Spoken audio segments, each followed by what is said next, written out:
Someone asked me how I get started in motorcycles. Ooh, man, we got to go a long way back for that, bro. I started out with dirt bikes.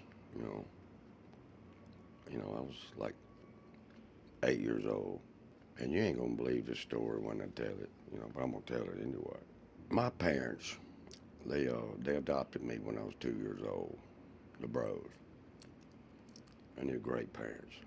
And it could have been bad if they wouldn't adopted me. They were kind of well off, not they're better than the average blue collar people, I guess. He worked on a dredge boat, dredging.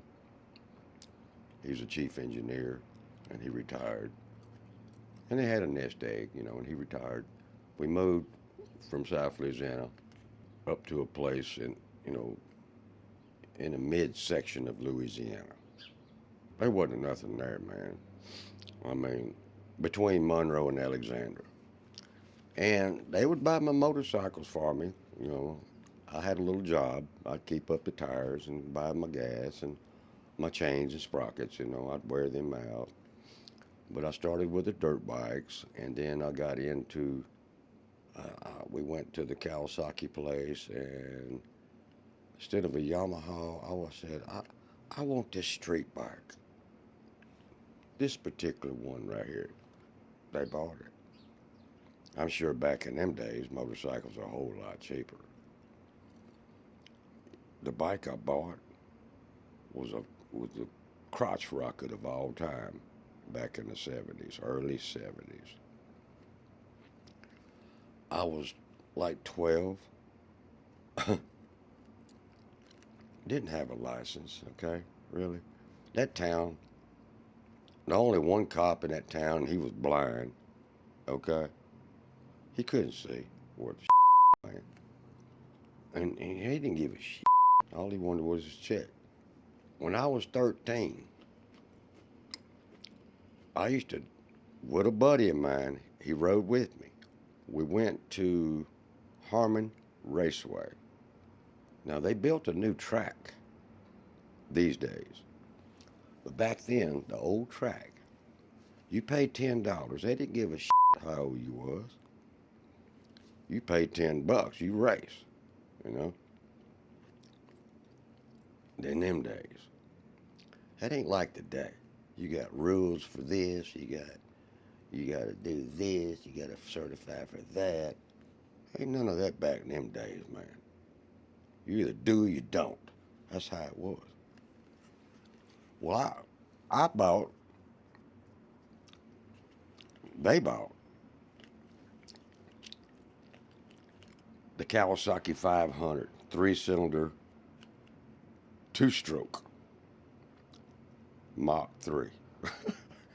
That was the crotch rocket of back in the 70's, and nothing beat the Kawasaki.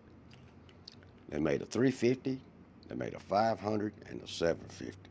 Well, I got the 500, and I was, like I said, 12, 13, 14 years old,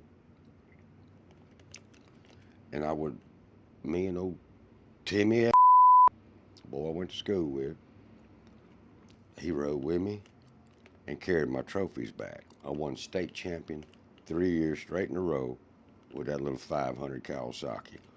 I beat my own class, the 500 class. Then they put me to the 750 class, which they would have to give me a 2 bike head start. I nailed him. Then they put me with a 900 class. I said, They gave me a 3 bike head start. Well, he caught me at the end of the line, the 900 Kawasaki, that KZ 900. It's a 4-stroker, but it was bad, dude. But old Timmy would carry my trophies back from Monroe, Louisiana, about 60 miles back home. And I'm talking about trophies like this. And I didn't take them home. I couldn't take them home and show my parents. Oh, they'd take that bike away from me if they knew I'd done that. I was just supposed to stay around town. I worked at a barbecue place. When it started when I was 9, okay? And right there in town. And all those trophies went in their window, you know, as you pull up and park. Those trophies were lined up in the window that I couldn't bring them home. And I had a lot of them.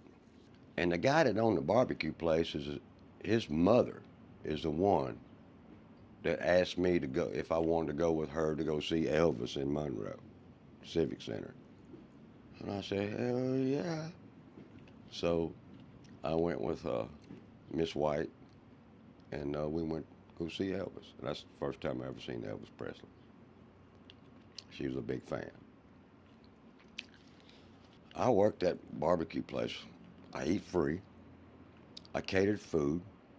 Like I said, that cop that couldn't see worth a damn in that town. And I drove a little Chevy van, 3-speed on the column. And catered food to Georgia Pacific, paper mill, and the golf course in Gina, Louisiana. Catering food. And man, they had some of the greatest barbecue, man, you ever ate in your life. And those beans were so good. Tater salad, all that stuff. Them boys knew what they were doing when making. But that place ain't there no more. They burnt it down. There's one girl, she used to work there with me. And she remembers those trophies in the window. Oh, she had a crush on me too, boy. Cool. She met a guy on the internet, and he was over in England, and it took him a while before he could get here, but he finally got here. I met him. His name is Mark. Matter of fact, I can go to their house and sleep on their couch when I get ready to go deer hunting, anytime I want to. And Mark don't mind. You know, he's nice as he can be. He does have that accent, and I pick at him about it, you know. But he, you know, we're all good friends, and we used to work together at that barbecue place. I've known her a long time. Matter of fact, I still got Mark's coffee cup with all the guitars on it. I got to get it back to him. That's his favorite cup. I ain't been able to go deer hunting, go that way to see him or anything. She contacted me a while back, asked me how I'm doing. I said, I'm doing